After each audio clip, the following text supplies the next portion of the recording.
Hello and welcome back to the final session of today, but possibly one of my favourites. So I am joined by three incredible women from the industry, and these are digital hair role models. So you will see their profiles up on the inspiration wall that we have on our website, and it's worth taking a look because you can find out lots more information about them on there too. But today we're going to be asking lots of questions about them, about their journeys, and getting a lot of advice, hints, tips and things like that on how to get into the industry and what it's like being a woman in the industry. We will try and get to your questions if we get a chance. So if you do have a question, please just pop it in the chat that's on the right hand side, and we'll try and get to those before the session finishes later today. So before we start, I'm just going to hand over to each of you and ask you just to kind of introduce yourselves, tell me what you do within the industry. Dawn, should we start with you? Yeah, it's fine. So hi everyone, I'm Dawn. I'm a senior product manager working for Sainsbury's. So I basically lead a team that look after our tech apps and software that kind of help stock come into the stores. So when you go buy your baked beans, basically the technology that's driven that can to be on the shelf is what my team do. Natalie. So reintroduced myself after the last session. So I am a senior user researcher at Autotrader.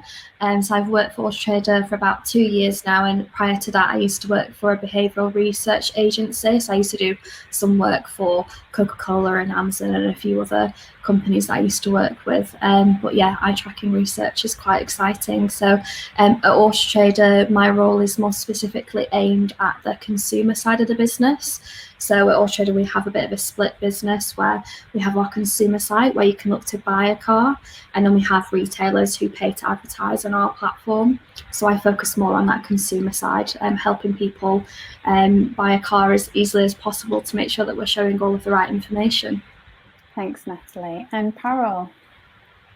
Thanks so much for having me back, and also I feel honoured to share the panel with Natalie and Dawn today as well. I'm dead excited.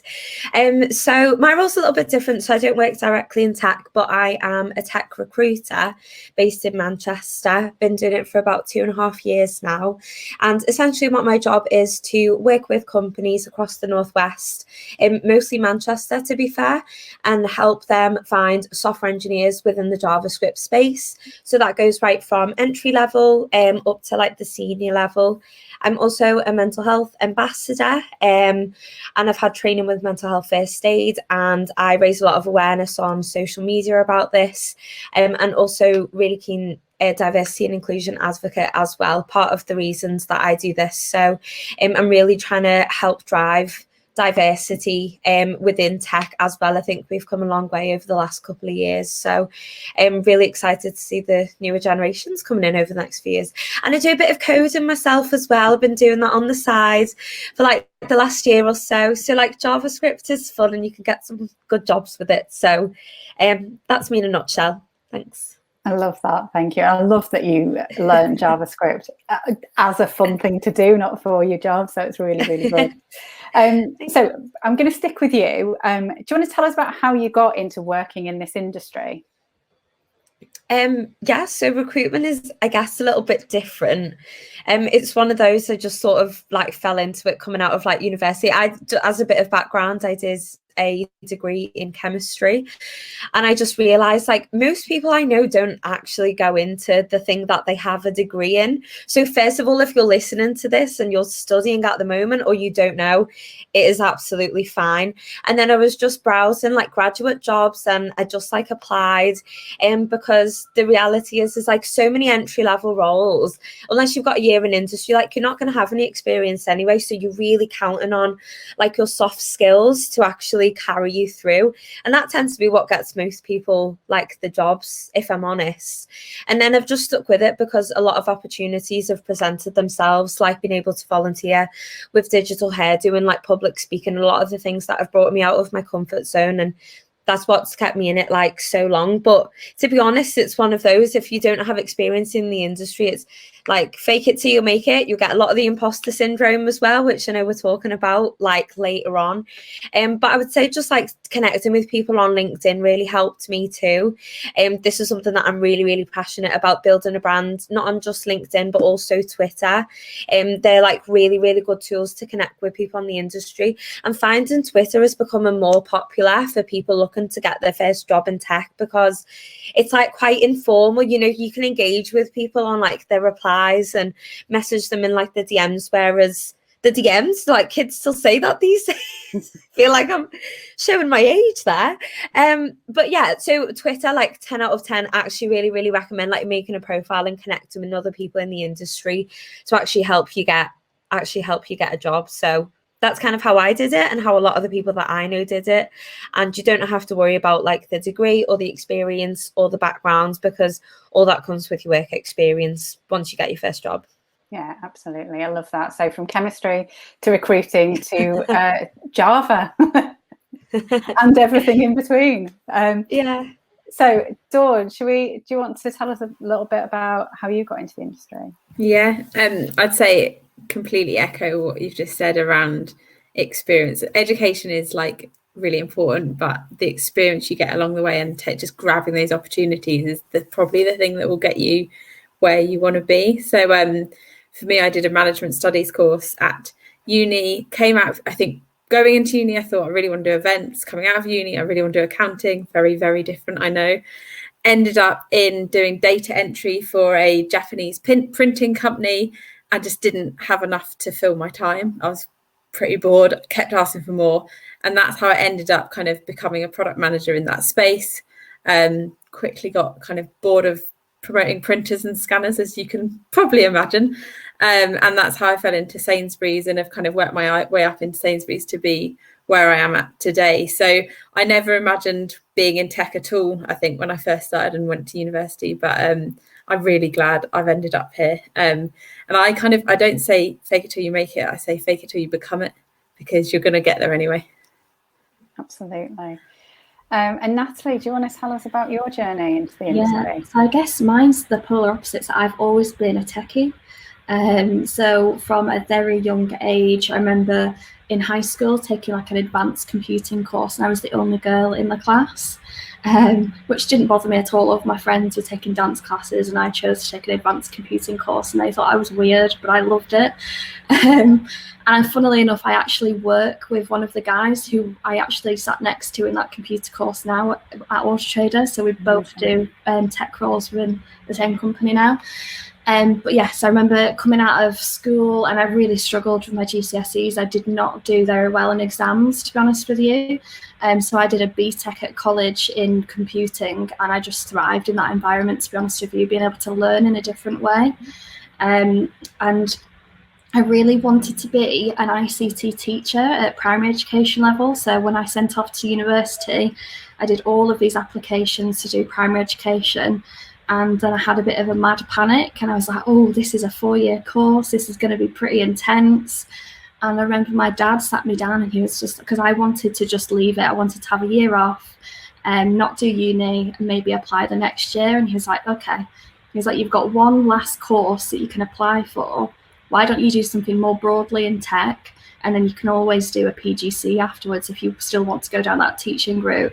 And I thank him every day for telling me that. So on a whim, I applied to Manchester Metropolitan University to do a web development course, because I really enjoyed developing websites. I'd done that previously. And that was when I actually learned about UX and user experience. I had no idea that was even a career option throughout all of my education until I got to university. And I'm just so lucky that I picked that course because I just had such a good experience with it. But throughout that, I realised that I had other jobs alongside university. And I realised that I loved working with people. So I didn't want to be a developer. I didn't want to spend all of my day writing code. I wanted a mixture of that and working with people, which is how I ended up being a user researcher, because I work with the developers and designers, but the main focus of my job is making things easy for people to do and talking to people and solving problems.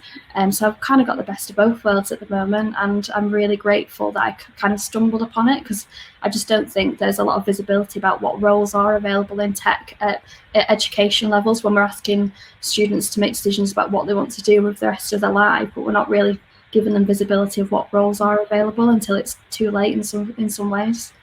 Absolutely. And what I've loved is that you've all got different backgrounds and have started off with different things that you've studied and different ideas of what you want to do. And now you're all doing different roles within the industry. And I think that's a really important point for everyone to take from today.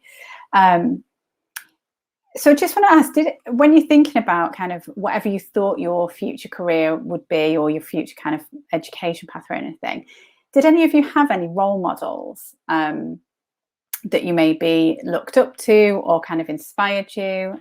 Dawn? I actually don't think I did. I had a lot of role models in my life who inspired me to do something that made me happy, and probably a lot of role models that maybe showed me things I didn't want to do rather than what I strived to do.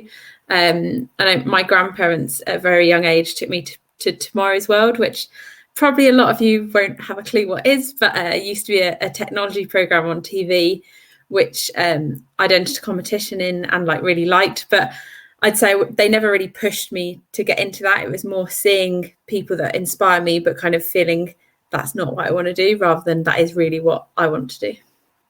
Yeah, I think that's just as important. And having people that encourage you to kind of stick to what you want is really important too. Natalie, what about you? Did you have any role models? Yeah, so mine quite broad as well. So when I was in high school, my computing teacher, she was a woman, and I think just being able to see a woman working in that area was like, well, if she can do it, I can do it. But also, there have been times within my education and my career where I've been questioned because of my gender and because of being a young woman specifically. But my dad is a huge feminist, so he's always been like my little cheerleader on the sides, telling me not to listen to anybody and just to crack on with it. And he has been probably the best role model that I've had, just to tell me not just I can do anything if I put my mind to it. Amazing.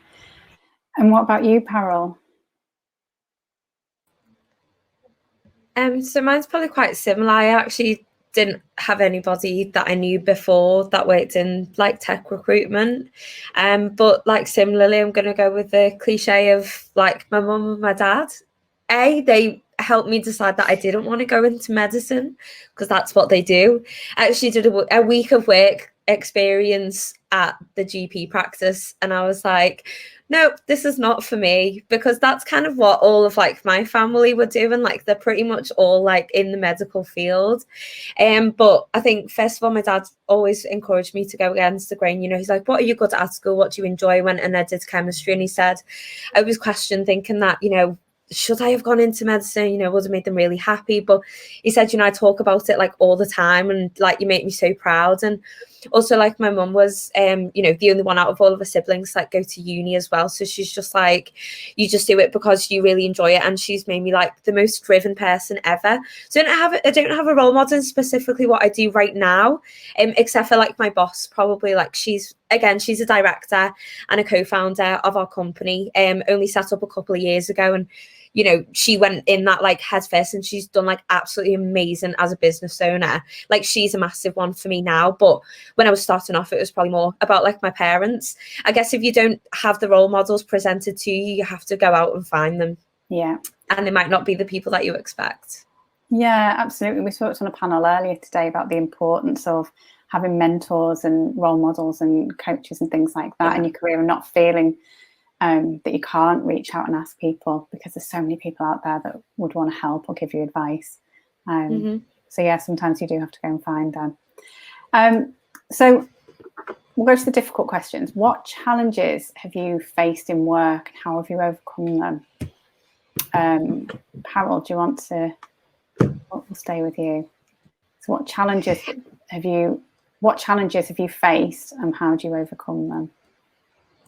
I think when I started out, some of my biggest challenges were like not really knowing what to expect from like the world of work. So though like my first company probably taught me how to be, you know, like really like resilient. I got good training because they're like a bigger company, but I just wasn't necessarily like kind of I didn't choose best, let's just put it that way.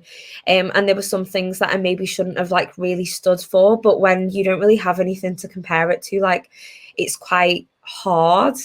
And also like you get into like a little bit of I got into a bit of a bubble where I didn't really know or speak to anybody like outside of the company. Like that's where all my friends were, so you just think it's the norm. So that's like the first one. So then actually having the guts to leave after like a year and a half when I knew it wasn't serving me, and I knew that like my mental health was like really struggling. And then, you know, finding a really good place to be. But I guess my challenges are a little bit different now.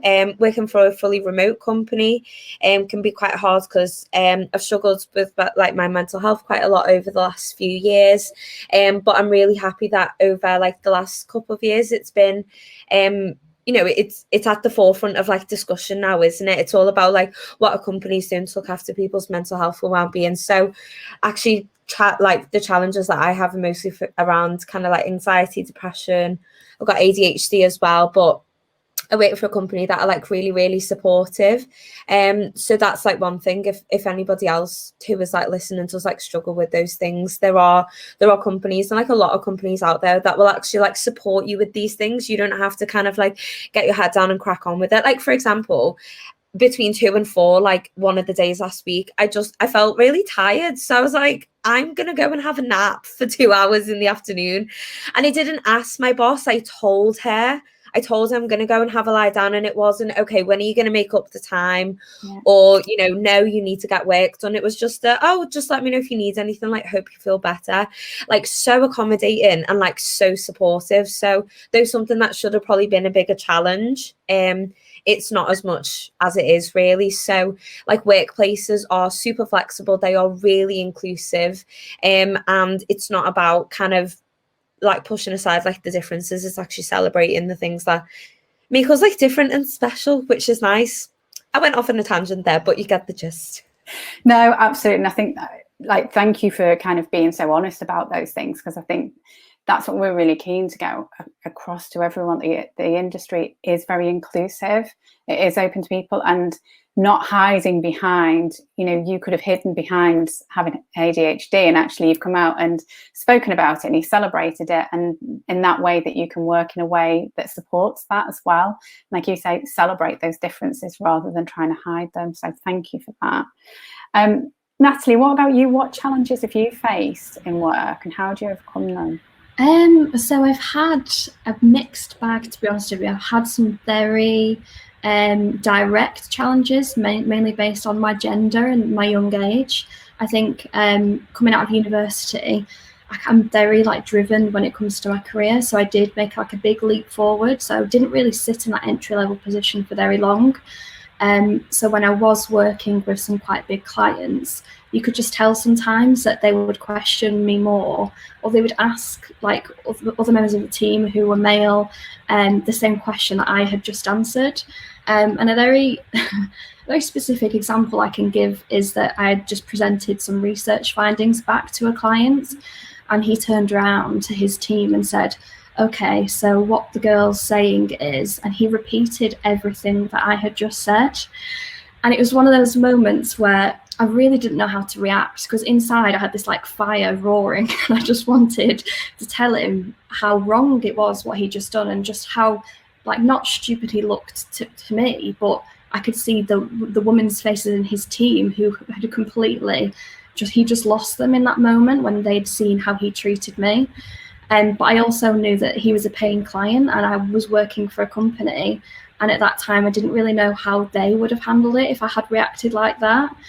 So I just left it, to be honest with you, at the time. But that was something I had to overcome myself, I think, more personally. Like, okay, there's going to be times when stuff like this happens, but it's really like I have to be able to be professional in those moments and, you know, get through it. And I have to still have that belief in myself that that's their problem, that's not my problem. Like, they can act like that all they want. That's not going to affect how I do my job. That's not going to mean that I believe in myself less. So I think it's made me a bit stronger in a way. It's made me think, okay, so you can carry on like that.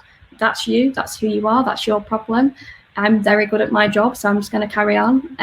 So I think just little things like that, and that is like a big thing that happened, but it's very like, it's not like that very often at Ultra Trader now. There's just such a positive working environment, and, you know, we have a women's network within the company, so we quite often will just talk about the challenges that we experience with men. We have men in that working group as well, so they want to learn about the challenges that women experience. And we're obviously a very big tech company, and women in tech do experience these problems more than probably in other roles. So yeah, I think there's been many things that have happened, mainly because of my gender, but mainly my age. Being young, people will question me more, I think. They're just like, oh, does she actually know what she's talking about? And I think I've just got the strength now, to be honest with you, to be able to push back and say, I do know what I'm talking about, and this will benefit you if you listen to me. So yeah, it's a challenge sometimes, but I'm very fortunate to have the backing of a company like Ultra Trader now that they just won't take anything like that. They'll just deal with it in the manner that it should be dealt in. And that's incredible, isn't it, to know that you've got that support network now, so you're not kind of in that situation that you were years ago. But picking up on the point you said, I think it's a really nice point that although that didn't make you feel great at the time, the reaction that you got by other people, it reflects more on that person, doesn't it? And I like the fact that you've turned that into a positive of, it's made me stronger, and now, you know, it's actually made you more confident. I think that's a really good point of how you've turned that challenge into something positive for yourself. Dawn, what have you got anything kind of to add? Have you had any challenges at work, and how do you overcome them?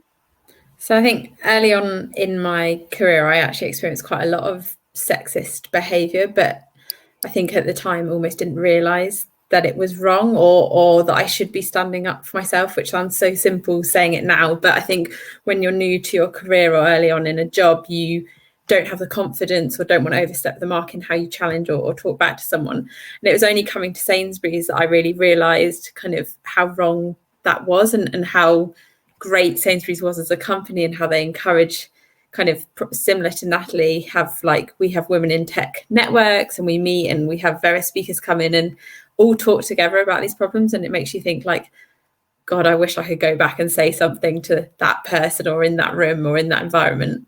So that's one of the challenges. I think another challenge is kind of like being confident to own your own work and your own timelines. Like, nearly every company now is flexible in the way that you work, but I think especially when you're early on in your career, having the confidence to actually manage it yourself is something you need to grow. So like, I've got a young family myself, and just being able to work my hours as I need them makes such a big impact to kind of my mental health and the way I work and how productive I am.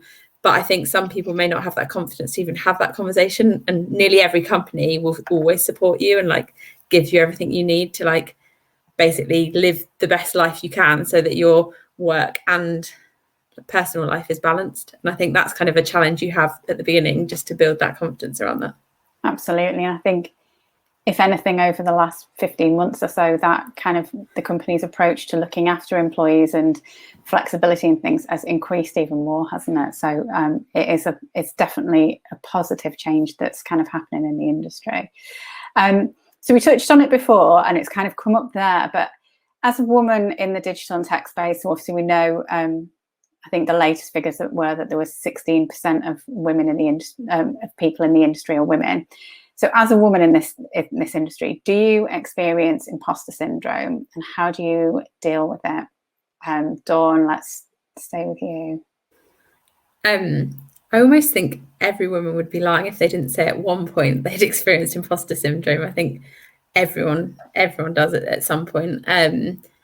It's just, how you deal with it and how you continue to try and believe in yourself. And I think something I've learned along the years is just continuously asking for feedback. So when I don't feel as confident or as knowledgeable, I just ask for feedback, and more often than not someone's like, oh my god, you did an amazing job, or like, yeah, it was really, really good, or you could do this. And that bit of advice always helps you kind of overcome that kind of feeling of not being as good as maybe you think.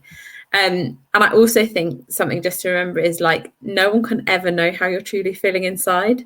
So as long as you can try and portray a level of confidence in what you do, it helps you just become and feel stronger. Like the more you do it, the better you become, because no one can know if inside you're like, oh my goodness, what's happening? Like, as long as you can portray that kind of outer being, that's kind of like how I work through it. Absolutely. Paul, I'm going to come to you next because you mentioned imposter syndrome at the start. So do you experience it? How do you deal with it? Yeah, like it's a very, very regular thing. I think a lot of the time we can be our own like worst critics. I think like a bit of a cliche thing to say, but like I listened to this podcast on which I try and find the link and pop it in the chat actually, because I've actually listened to this several times over like the last few weeks. It was that impactful, and it was about like self-compassion. So I think part of reducing your imposter syndrome is letting go of perfectionism and being more self-compassionate, because actually most of the things that you're telling yourself about yourself are not necessarily true, and it's separating the facts from like the overthinking. So after this, after I'm finished here, then I'll try and get it for you, because I really, really recommend this one. And also comfort zone. So like this time last year, the Digital Hair Roadshow was the first kind of public speaking that I'd ever done, ever. And it was Becky had messaged me on LinkedIn, and I was literally just like gobsmacked that anybody would want me to like speak at something. I was like, are you sure? But I'm a recruiter. Like, what value can I give? And she was like, Becky was so reassuring about it. And I was like, oh, okay, yeah, I suppose I can do this. And I was so nervous. But you know what, I did it, and I really, really enjoyed it. And like since then, I've been doing like panels and talks and podcasts and webinars, and it's just really gone out. It's really escalated from there in a good way. And you know what, I still get just as nervous before anything as I did that time, because I'm still forcing myself out of my comfort zone. But the difference is that I actually believe that I'm doing something really, really impactful this time. So I think that's a phrase that always sticks with me, is like growth happens outside of the comfort zone. If you're not stepping outside of it. Again, another podcast, it says, are you green and growing or brown and dying? So like, are you stagnating? Are you just staying in the same place and doing the same things and expecting change to happen? Or are you actually doing things that just absolutely terrify you? So that's been like a massive part of overcoming my imposter syndrome, because I get the confidence from that. I get the feedback from people, which is like, hey, like I heard you talk about this on your talk and I went away and I did this. And I'm just like, oh, this is amazing. So I mean, public speaking isn't for everybody, but find that thing that public speaking is for me, and then just go and do it, because you won't regret it. And just to echo what Dawn said as well, that very first time, I would never have known that you were nervous. I would never know that you're nervous when you come on any of these. That's because that's not what you put out. So yeah, what Dawn said is what's going on inside that other people don't see. So I think it's important to remember that. Now you know. Yeah. Natalie, what about you? Have you had imposter syndrome? 100%. I think I'd echo what both of you have said already, that sometimes what your mind is telling you isn't true as well. Like it's that self-doubt that you get. And I've recently got like a mentor and a coach through work, and to improve in certain areas that I'd like convinced myself that I wasn't good enough in. And I had like this first session, and we were just going over some basic points. And I was like, oh, like I know a lot more than I thought I knew. Like it was just that first session where I'd convinced myself that I just wasn't at the right level. But just coming out of that first session, I was like, okay, like I've just been convincing myself of this for so long that I've started to believe it. Whereas actually I am quite good in this area, and like there's still some improvement that's needed. But I think it's that self-doubt that you get is quite often like the biggest barrier to overcome. But yeah, I think fake it till you make it, and that's what men do as well anyway, so we're not alone in it. It's kind of like we take our own skills and our knowledge for granted, don't we? It's just like, oh, it's just there, it's nothing special, and we forget that it is a skill, and it's something, you know, not everyone thinks like us, and not everyone has those thoughts. Yeah. So I'm going to flip it something positive now. What's been your biggest success to date, and what have you learned from it? So Natalie, do you want to start us? Biggest success. I think the experience of getting the job at Orchard, to be honest with you, has been one of the most like surreal experiences, because I never technically applied for the job. Like, they approached me, and I think that experience was quite surreal, because I just never expected that to happen. I met somebody through networking at an event, and then the next week they were asking me to have a telephone interview, and I was like, whoa, okay, like I must have said something right. And I was like overthinking, like, oh God, what have I said to this person when I met them? But that was quite a surreal experience. And I think that gave me a lot of confidence in myself, of like, right, okay, so I do know what I'm talking about, but also the fact that like my personable skills had got me into that position as well. Like, just from having a conversation with somebody at a networking event, I landed this job at like a huge company with all of these benefits, and I now work with these fantastic people, and I have the opportunity to have such impact in such a large company as well. At a young age, I can remember on the first day, Orchard is known for like people work there for such a long time. So I think I was about 26 when I joined the business. And I remember on my first day, my manager introduced me to this guy, and he's like, oh, this is Stu. And he said, how long have you worked at Orchard, Stu? And he said, 27 years. And then he looked at me and said, how old are you, Natalie? And I was like, not that old. So yeah, I think it's the fact that like I was at such a young age, but I was going into a business that had just so much experience. And I think the work that they do with like building people, like they'll happily retrain people rather than lose them to another business. So yeah, I think that's probably been my biggest success to date, and one of those sort of surreal experiences of being headhunted. That's brilliant. You never know who you're going to meet where and what it's going to lead to. Carol, what about you? What's been your biggest success to date? I think it's probably taking the plunge and going from a comfy corporate environment to joining a startup as their first perm employee. And the funny thing is that about a week into my garden leave, the national lockdown was announced in March 2020. So I was literally like, panic, like what's going to happen? Like, do I still have a job? What's going on? Have I made a mistake? Like all these thoughts kind of like going through my head. And I went backwards and forwards for months like before that as well. But then I thought, you know what, I'm really not happy here, and I really need to take this into my own hands and take like the plunge. I'm going into the unknown. It's going to be different ways of working.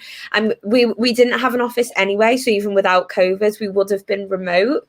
So that would have been a really big change, not having people around me as well, not having the after work drinks on a Friday. Like all of those thoughts were kind of like going through my head. But literally just from like the moment I started, I actually really excelled, like way more than I excelled more in like the first 3 months than I did in like almost a year in like my other job, just because I was allowed to work the way that really benefited me. Managed to bring on, did so well with new clients that they agreed to work with us exclusively, and brought in the money to actually make further hires. So that was like massively rewarding, and I think it really solidified that like, you know, I've done like a really good thing here. But yeah, don't get me wrong, it was absolutely terrifying at first, because people were like redundancies and furloughs and lockdown. Like nobody knew what was happening like March last year, right? Yeah. But it's been, yeah, I mean, that's been like the biggest success like for me. And I literally wouldn't change it for the world, because as long as I work in tech recruitment, I'm gonna be right here. That's incredible. And to have done all that during a pandemic when recruitment was really hard hit as well, that's amazing. Thank you for sharing that. And Dawn, what about you? What's been your biggest success? I was trying to have a real think about this, because I think like I have felt successful when launching like certain products or certain releases, but I actually think my biggest success as of today is now leading a team of people and kind of inspiring them, watching them grow and becoming their role model. Like to me, that is really what makes me happy and makes me feel successful, because I can see their potential, their growth, and like what we're achieving as a team, which is something I really thrive on. I'm going to keep you for this question. What are your top tips for making yourself feel more confident Okay, so if I'm going in to do like a big presentation or interview maybe that I'm like quite nervous about, I actually have a breathing technique that I do just beforehand that just like completely calms me down. Really, really simple, just like imagining a breath as you breathe out, running from your mouth all the way to your toes, and then as you breathe back in, running all the way back up. But like do it a few times, that clears my head, makes me feel more confident. I actually think another thing for me, and this is very like personal, everyone has a different level, but not prepping very much at all. If I over prep, I think I stumble on my own words, or I worry that I haven't said something in my notes. So almost for me, like minimal prep before doing things or going into something it works better for me. And then I guess what else makes me feel more confident is I'll go back to that feedback thing. I think people don't realize how much feedback is a gift, and you should always say thank you. No matter what feedback someone gives you, you should always say thank you because they've taken their time out of their day to give you that piece of advice, which could potentially help you go forward. So I'd say asking for feedback sometimes can be really hard because you hear stuff that maybe you didn't want to hear, but it does help you grow your confidence because you learn those things about you. Absolutely. Thank you. Parol, what would you say? What are your tips for feeling more confident? I think networking, like going to events like these. So before COVID, I used to go to a lot of like the meetups in Manchester. Like obviously we are the tech hub outside of London. We don't talk about that. It's better here anyway. But like there's so many meetups for like literally everything. There's like a women in data one. There's like Manchester web meetup, which I'm one of the co-organizers of. Actually, that's a really big community. There's like Vue.js, like literally a meetup for everything. And to be honest, people out there are like at so many different levels anyway, so nobody's really bothered what your level of knowledge or experience is. And then you just speak to them about like the talks, you speak to them about what they do. And again, I was putting myself out there because I got told to do it. Like at my first job, they were like, you need to go to like meetups and things. And I was like, I am terrified. I don't know a single person. I don't know anything about tech. So like the confidence that I had to have, because they also wanted me to come back and tell them who I'd spoke to and about what. Again, a bit weird, but because they wanted kind of, you know, the return on investment or whatever. So it was horrifying to literally like just go to a group of people that I just stood there and like introduce myself. Like that was massively like confidence building as well. I think putting yourself out there to speak to people that like you don't know. So if you go to a physical meetup later in the year, it's like if there's nobody to go with you, don't worry about it. You'll be terrified, but honestly at the end you'll have met like so many new people and nobody will even remember that you're the person that went there on your own and just walking over to groups and interrupting the conversations, because that's like what I used to do. But it was great. I've placed people because of that. I've got long-term relationships from the people that I met at meetups over 2 years ago. Still speak to them like regularly today. So that's like really good like confidence building. But I'm not gonna lie, I've probably been fairly confident myself anyway, being that loudmouth like in school. I was a bit of like the naughty kid anyway. So I guess I was starting from a higher point, I suppose. That's funny. I suppose I like what you're saying, that you go out and you do it anyway, even though it kind of feels daunting.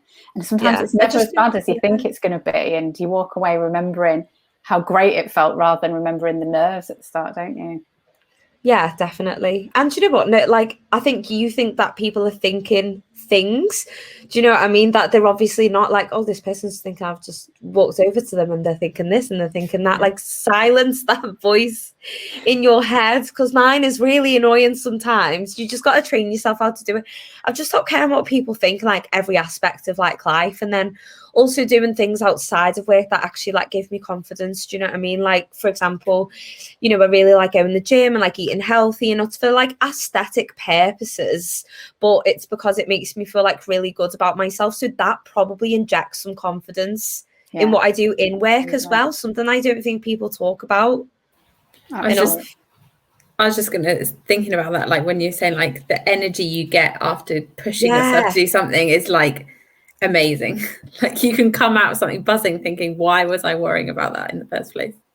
Yeah, the adrenaline rush is just amazing. Like it feels like, after like coming back off like a run. So again, if you want to like replicate that adrenaline rush, then like a workout is a good way to do it. Yeah. To be fair, and you don't have to do it because, you know, trying to lose weight or you want to look really good. You can just do it for yourself and like how you feel.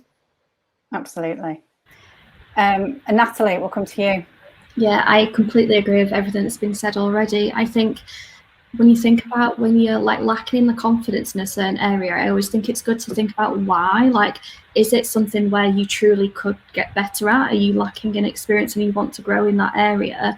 Or is it the fact that you've got that imposter syndrome and you actually do know it, but you're just doubting in yourself? I think to know that is probably the best opportunity to be in. So like, I think having the opportunity to ask for feedback, to figure out like how you did in those situations is always good. But I think at Autotrader, like, I've got a great bunch of allies. Like, if I'm nervous about something, I'll ask a colleague like, oh, I've got a plan for this, what do you think? Like, I'll always ask for feedback like before what it is going to happen as well, just to make sure. And I think I'm really like thrive in that environment of being able to ask those questions. Like, there's no such thing as a stupid question to ask somebody, and I think the more open we get to asking those questions, the better we'll all be. But I do think that, you know, like pushing yourself into those uncomfortable situations. I remember one of the first pieces of feedback that I did, I had to go and present it to a boardroom of directors, and I was like 20 years old and I was doing it on my own, and I remember walking in and it was all men, and my heart was pounding, and all I could think of was all of the awkward presentations that I'd given when I was at university and how much I was like shaking.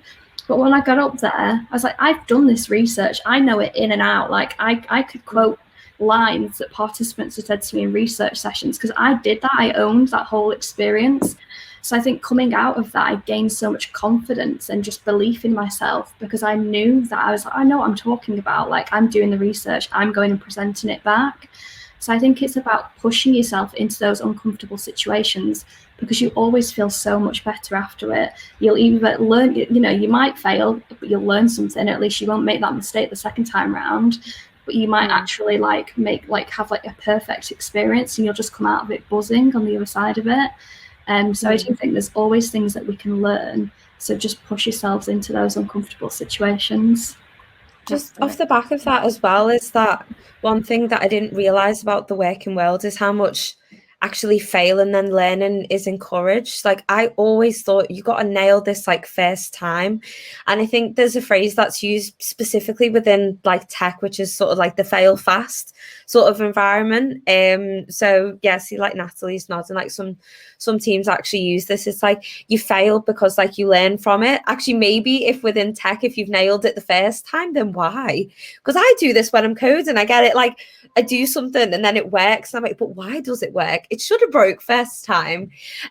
So it's okay to like mess things up like the first time round, even the second time round, because you're going to try different things and actually find like methods or tools or like languages that are like the best things like for the job. At the end of the day, especially since you're starting at like an entry level, like nobody's going to turn around and say to you like, oh, like they're no good at their job. Actually, like people make so many mistakes when they start off with, I've made some monumental ones in like my first 6 months and I'm still here, aren't I? So you will survive. No one's out to get you. Exactly. I think we can probably all say quite a few mistakes were made along the way, but you do learn something from them as well. And I think there's something about changing that from it being a mistake to being a learning point. So we've only got a few minutes left. So I just want to end with, what advice would you give to your 16-year-old self when you're thinking about starting out in careers? Natalie, let's start with you. So, I mean, thinking back to when I was 16, like I mentioned earlier, I was not an academic-minded person. If you'd asked me when I was 16 if I thought I'd go to university and end up in like some tech career, I would have laughed in your face, to be honest with you. My older sister was such a bookworm, and I always compared myself to her. And we look at where we've both ended up now. We both have such different jobs. But I think I'm a lot more driven in my career. So, I mean, it's easier for her to go through that academic learning phase. But for me, it was just a lot of hard work. But I think because I'm driven in that way, then I just got through it. I think the advice that I give to myself is just to believe in myself a bit more. I think like I doubted myself so much, and I think I also had some bad experience with like teachers as well, where I was doubted by some of the teachers that I had, so the people who were meant to be encouraging me and being that positive voice, like sometimes they were the people who were putting me down as well. So that was something that my dad helped me with a lot. He was always like, just forget about them. I know you can do it. You know you can do it. So just crack on. And it's always his voice in my head. Whenever I doubt myself, I just hear his voice. So I was very lucky to have him. But I do think if I was able to go back in time, I would probably just like say, just believe in yourself. You can do it. Thanks, Natalie. Carol, what would you tell your 16-year-old self? Oh, there's some really difficult ones here, but I think one of the big ones is that I basically avoided anything extra that I didn't have to do, which was probably really going to help me. Like there's this optional careers session or this like careers fair throughout like school and university. I didn't really like join any like societies as well, except for the one for like my course. And I just really enjoyed like the social sides, and then obviously just doing like the lectures and things. And I think I would have met a lot of people doing other like degrees and seeing what kinds of like jobs that they're looking at and like going into. Again, I was like really like bubble, like you're in a bubble. So just because something is optional doesn't mean that you shouldn't go and do it. And the more that I listen to like podcasts regularly. I had Spotify for about 5 years before I knew they had podcasts on it. Like pretty mind blowing, if I'm honest. I don't know how I missed it. There's honestly so much that you can learn from there. Like for example, with like I only got my ADHD diagnosis like 2 months ago. It actually affects women in very different ways than it does for like men and boys, and that's why it's very underdiagnosed. And so I wanted to just learn like a little bit more about it. And for me, sticking it on when I'm doing like my morning walk or something, or like making breakfast in the morning, has been like a really, really good way to actually like learn. And I also read a lot of articles for software development. Dev.2, I can pop that in the chat, is a really good one. Medium.com. Again, I just read a lot and actually just learn and just absorb, because I think to myself, if I've got 30 minutes to spend on social media, I've got 30 minutes to spend on doing something which is going to improve myself. And that was a bitter pill to swallow, because don't get me wrong, nobody loves scrolling the Insta feed more than me. And it doesn't mean like you can't do it in the day, but if you're spending an hour on it, if you take 30 minutes off that and spend it on something else, and you do that every day.